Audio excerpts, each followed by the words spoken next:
أشرقت نفسي بنور من فؤادي حينما رددت يا رب العباد.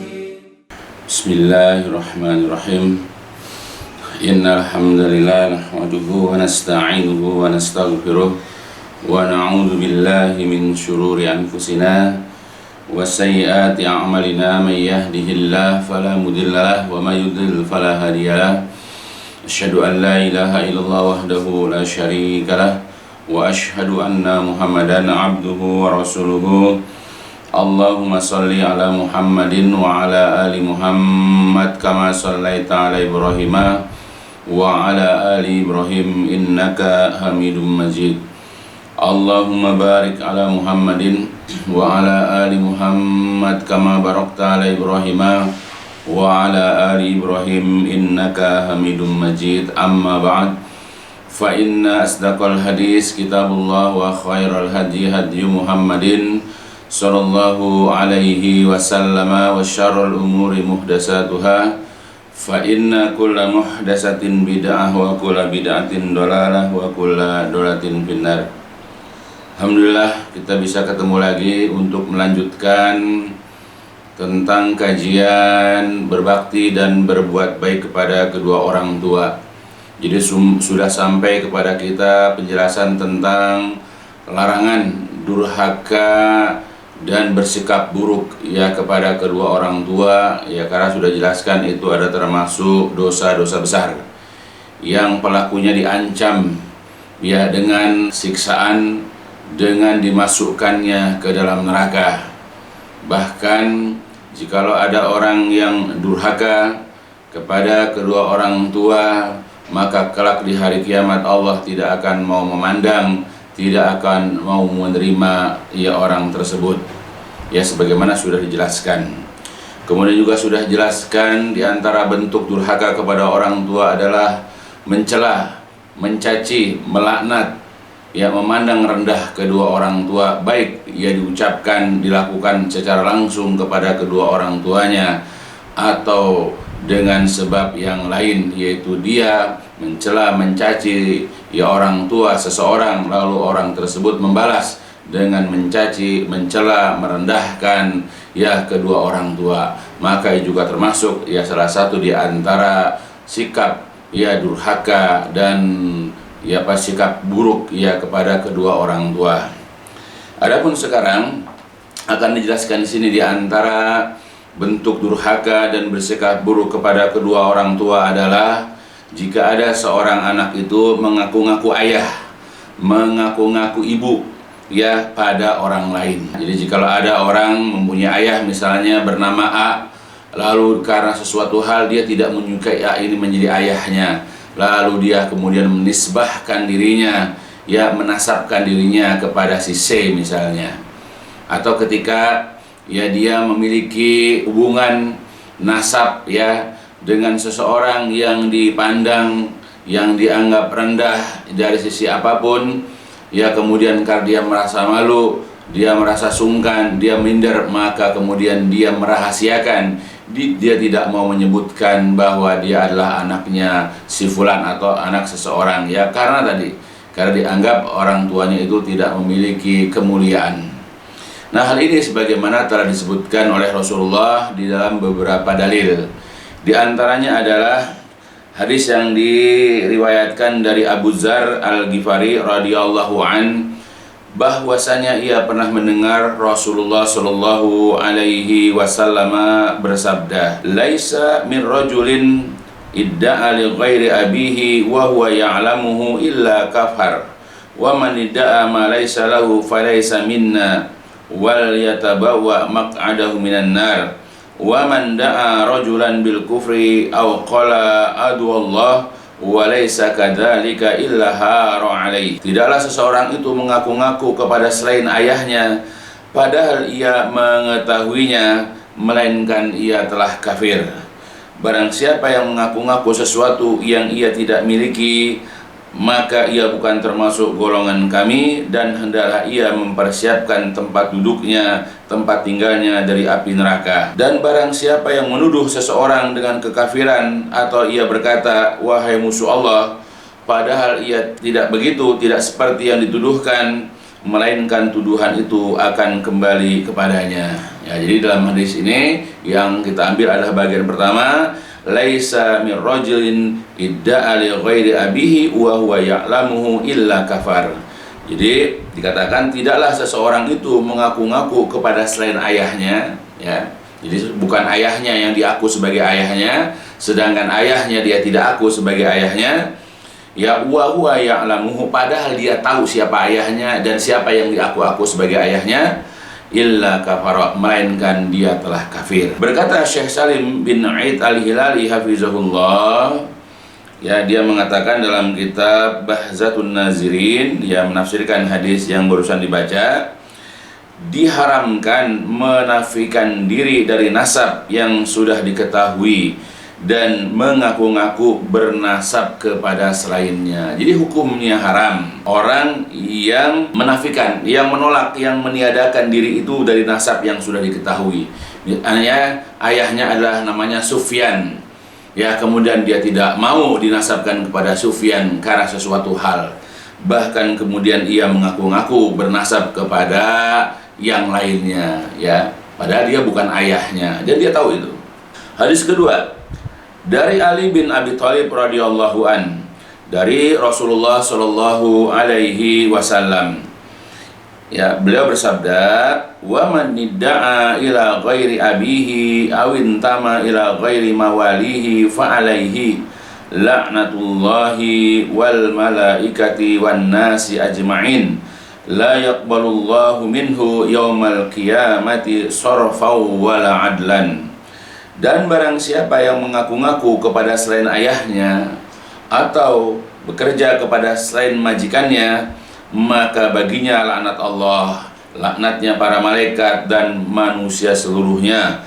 Allah tidak akan menerima taubat dan tebusan darinya kelak pada hari kiamat. Hadis ini dalam riwayat Imam Al-Bukhari.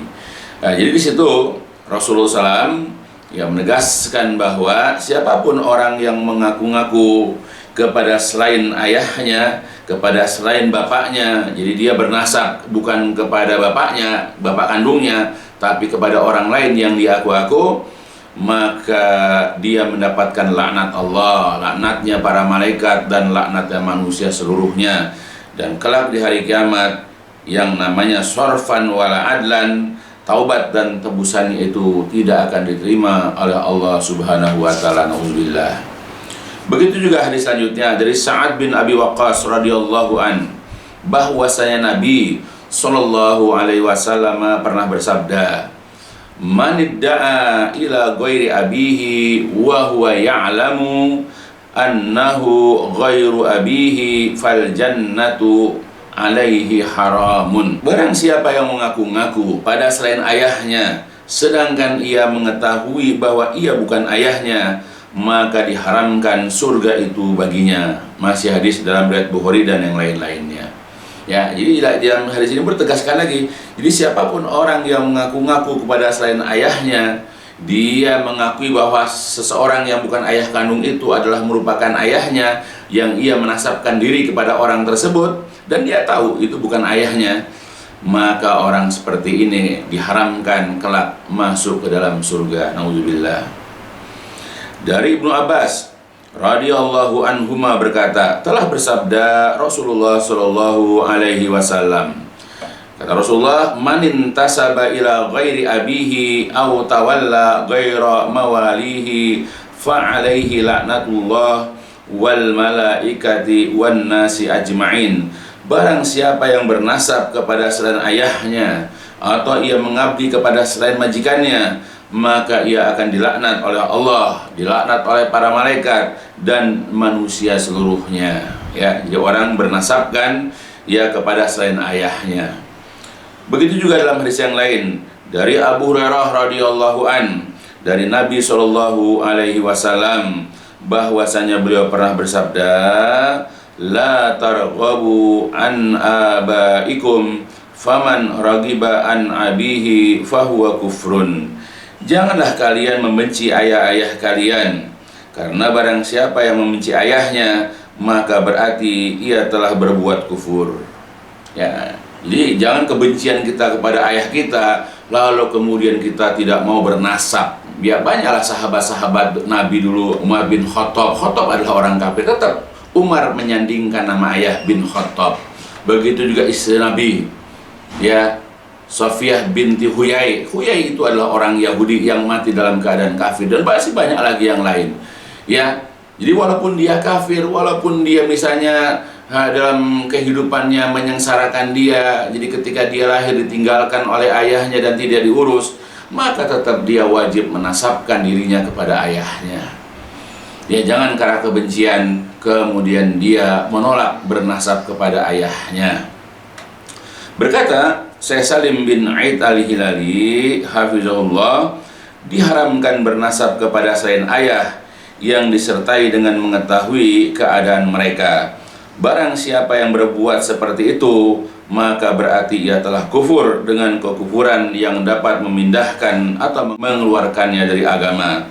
Hal tersebut dipahami dari sabda Rasulullah SAW, yaitu dengan kalimat maka diharamkan surga itu baginya. Ya, dari kalimat itu. Nah, sedangkan Islam bertekad untuk senantiasa menjaga nasab. Ya, Islam itu mengajarkan kepada kita agar kita selalu memelihara, menjaga nasab. Walaupun kita bernasab kepada ayah yang kafir, bernasab kepada ayah yang banyak berbuat maksiat, bernasab kepada ayah yang fakir, yang miskin, bernasab kepada ayah-ayah yang secara dunia itu ia membuat kita menjadi minder, tetap nasab harus kepada kedua orang tua. Kalau andai kata kita menolak bernasab kepada orang tua kita karena kondisi seperti itu, ya maka diharamkan kita masuk dalam surga. Maka Allah akan melaknat kita, begitu juga para malaikat dan manusia seluruhnya. Dan kemudian juga orang tersebut telah jatuh kepada kekufuran.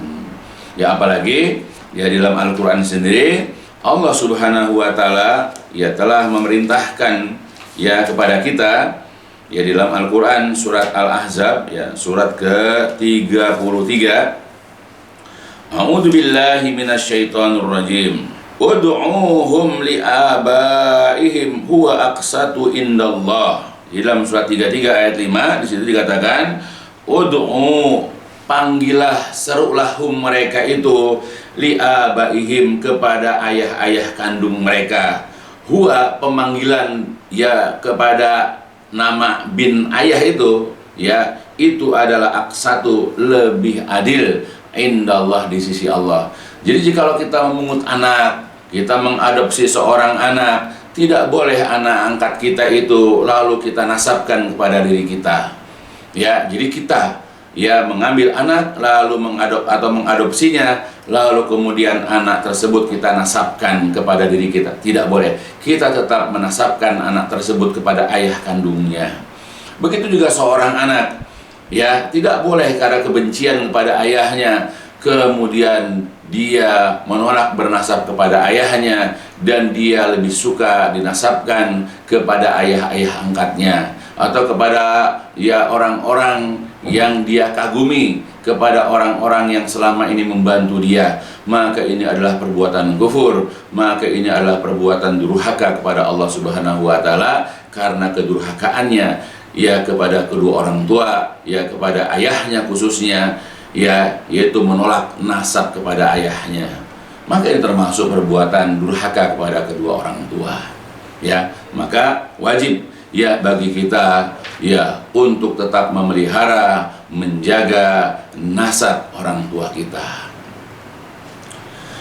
Boleh jadi anak membenci kedua atau salah satu dari orang tuanya tersebut karena keadaan ekonomi orang tuanya yang sangat miskin, atau karena pendidikan yang sangat rendah, status sosialnya yang amat hina, wajah keduanya yang sangat buruk atau ndeso lah misalnya dan selainnya, sehingga ia malu dan enggan mengakui kedua orang tua tersebut. Maka ia pun tidak mau dan sungkan untuk bernasab kepada ayahnya dan enggan mengakui ibunya.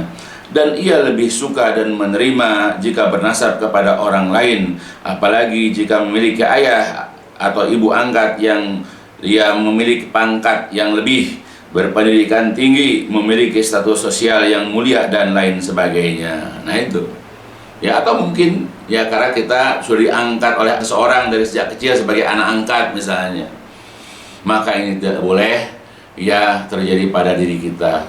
Sebenci-bencinya kita, setidak-tidak sukanya kita kepada ayah kita, tetap nasab kedua orang tua itu harus disandingkan dengan nama kita.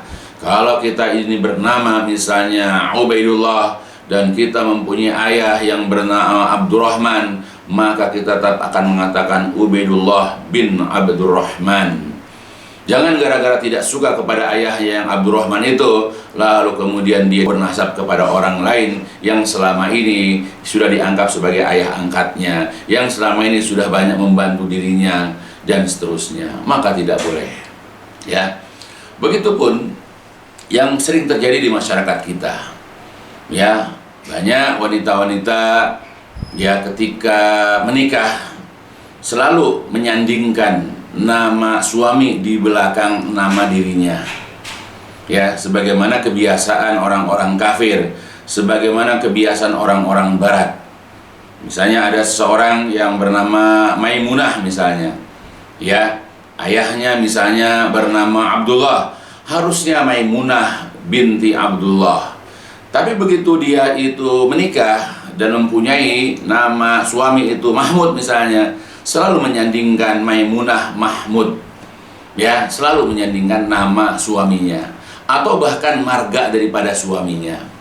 Nah, ini adalah merupakan ya perilaku, ini adalah merupakan kebiasaan yang tidak baik, karena ini adalah merupakan kebiasaan orang-orang kafir. Nah, orang-orang liberal, orang-orang yang tidak mencintai Islam sangat mendukung perkara ini, padahal lebih banyak mudorotnya.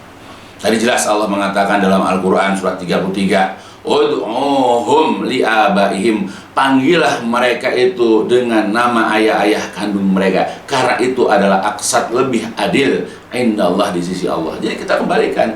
Tapi kalau kita memanggil nyonya barangkali, ya misalnya tadi Maimunah punya suami namanya Abdullah, kalau manggil nyonya Abdullah nggak masalah. Ya, seperti dalam Al-Quran Imro'atu Fir'aun misalnya, yaitu Asia itu, ya sering kan dengan kalimat Imro'atu Fir'aun, nyonya Fir'aun, nggak masalah. Karena kalimatnya Imro'ah, bukan Asia Fir'aun, bukan. Atau Imro'atu Imran, ya, nyonyanya Imran misalnya. Ya, maka kita wajib menjaga. Ya, walaupun misalnya ya seorang wanita itu sangat mencintai suaminya, ya istri itu mencintai suaminya, atau seorang suami sangat mencintai istrinya, lalu ingin supaya namanya ada di belakang nama istrinya. Nah, para ulama salaf juga ya sudah banyak memfatwakan tentang larangan ini. Ya, karena ini adalah merusak nasab, karena ini adalah merusak garis keturunan. Ya, apalagi kalau dikatakan begitu, suami itu tidak melahirkan istrinya, tidak. Nah, apalagi kalau ada sisi yang lain, misalnya begini, kalau seandainya seorang istri tadi, Maimunah, menikah dengan Abdullah, lalu dia mengatakan Maimunah Abdullah misalnya, terus misalnya diabadikan dalam bentuk KTP, dalam bentuk misalnya SIM, dalam bentuk misalnya tabungan, ya, kemudian dalam bentuk paspor atau visa, misalnya seperti itu. Maka ketika dia bercerai dengan suaminya, lalu menikah lagi dengan laki-laki yang lain misalnya, yang bernama misalnya yaitu Abdurrahman, maka betapa sulitnya si wanita itu untuk merubah semua ya kartu-kartu yang dimilikinya. Atau suaminya itu meninggal dunia misalnya, dan kemudian dia setelah idahnya menikah lagi dengan atau dinikahi oleh laki-laki yang, maka akan berganti dan repot sekali mengganti surat-surat itu. Ya, itu akan menyusahkan dirinya. Maka kalau andai kata dia tetap menggunakan nama dirinya dan kemudian binti ayahnya, maka sampai kapanpun tidak akan pernah berganti. Itu dari sisi keduniaan. Ya, apalagi dari sisi akhirat. Ya, maka janganlah seorang wanita itu durhaka kepada ya ayahnya hanya lantaran rasa sayang dia kepada suaminya, lalu kemudian meletakkan nama suami itu di belakang namanya. Ya, karena itu adalah merupakan bentuk pendurhakaan, dan ini tidak pernah dicontohkan oleh Rasulullah. Nggak pernah ada cerita Aisyah Muhammad, tidak diceritakan juga misalnya Khadijah Muhammad. Ya, yang ada adalah Khadijah binti Khalid, Aisyah binti Abu Bakrin, Hafsah binti Umar, tetap nggak dikatakan Hafsah Muhammad. Ya, Sofia binti Huyai, tidak dikatakan Sofia Muhammad. Begitu juga Maimunah dan istri-istrinya. Begitu juga istri-istri para sahabat. Tidak pernah kemudian mereka meletakkan nama suaminya itu. Tapi kalau misalnya misalnya ada seorang bernama Zainab, Nabi suka mengatakan ayu Zayanib, misalnya Zainab yang mana nih? Imro'atu, baru katakan nyonyanya, istrinya. Ada sebutkan Zainab yang mana nih? Yaitu Imro'atu Ibnu Mas'ud misalnya. Dia adalah nyonyanya atau istrinya Ibnu Mas'ud misalnya. Jadi kalau menggunakan imro'ah tidak mengapa. Tapi kalau langsung dari langsung nama suami, itu tidak pernah dicontohkan oleh Rasulullah SAW. Maka dengan ini, sebagai seorang lelaki tidak boleh kita menghilangkan, membuang, menafikan nama ayah kita dalam nasab kita, hanya karena malu, hanya karena amarah, hanya karena minder memiliki ayah yang miskin, memiliki ayah yang pendidikan rendah, hanya memiliki ayah yang pekerjaannya hina dan seterusnya. Janganlah gara-gara, bahkan kita bangga telah terlahir dari seorang ayah, bahwa kita memiliki ayah. Begitu juga seorang wanita, jangan kemudian dia merasa malu meletakkan nama ayahnya karena diganti dengan nama suaminya. Tidak boleh. Hendaklah kita sebagai seorang muslim, karena Islam memang sangat menjaga yang namanya nasab. Maka sebagai seorang muslim kita juga wajib menjaga nasab. Tidak boleh kita mengganti, tidak boleh kita merubah, dan tidak boleh kita menafikan, meniadakan nasab dari ayah kita. Nah, kemudian maka di saat itulah, jadi pada saat orang laki-laki ataupun perempuan yang tidak meletakkan nasab kepada ayahnya, maka ia telah terjatuh dan terjerumus ke dalam kedurhakaan kepada kedua orang tuanya yang telah melahirkannya, dan berarti ia telah terjatuh ke dalam ancaman Allah Azza wa Jalla, yakni berupa kekufuran dan dosa yang sangat besar.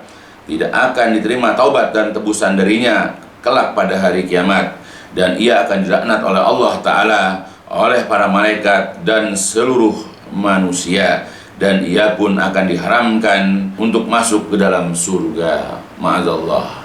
Itulah ancaman orang yang suka menolak nasab atau tidak mau bernasab kepada ayah kandungnya. Semoga Allah menjauhkan kita dari kedurhakaan ini, karena kedurhakaan ini biasanya memang tidak disadari atau tidak diketahui.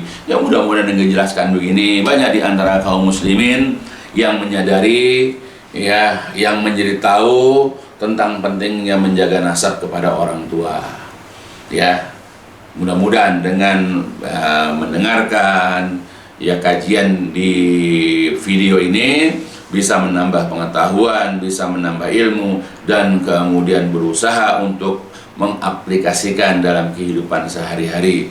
Mudah-mudahan apa yang dijelaskan di sini sekali lagi bisa memberikan faedah kepada seluruh kaum muslimin.